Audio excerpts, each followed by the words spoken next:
সারা দেশে ক্রমেই ঠান্ডার অনুভূতি বাড়ছে। আর খবর জানাতে যুক্ত হচ্ছেন সহকর্মীরা। প্রথমেই যাচ্ছি পঞ্চগড়ে। সেখানে আছেন সহকর্মী সরকার হায়দার। হায়দার, পঞ্চগড়ে এবার তাপমাত্রা কত ডিগ্রিতে নেমেছে, কি বলছে আবহাওয়া অফিস?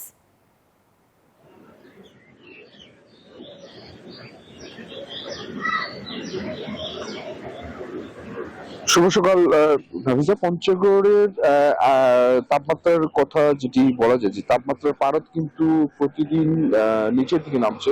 গতকাল কিন্তু 10.5 ডিগ্রি সেলসিয়াস তাপমাত্রা নির্ণয় করা হয়েছিল, এবং এখানে যেটা আমরা দেখতে পাচ্ছি যে ঘন কুয়াশায় কিন্তু আচ্ছাদিত হয়ে থাকছে সবকিছু, এবং যে শীতের যে তীব্রতা সেটা কিন্তু ধীরে ধীরে বাড়ছে, এবং তাপমাত্রার পারদ 12 থেকে 10 ডিগ্রি সেলসিয়াসের মধ্যে উঠানামা করছে।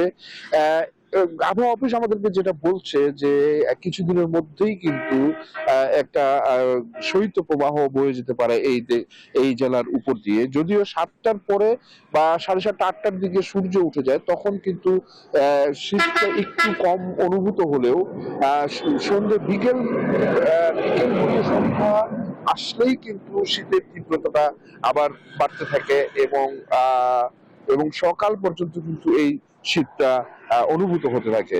তো এই ছিল আমার কাছে সর্বশেষ। আমরা যাচ্ছি মৌলভীবাজারে, সেখানে অপেক্ষা করছেন আমাদের সহকর্মী সিরাজ। সিরাজ, একটু জানাবেন আপনার এলাকার শীতের খবর।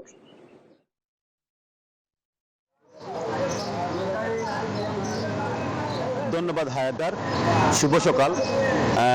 মৌলভীবাজার চা হাওর এবং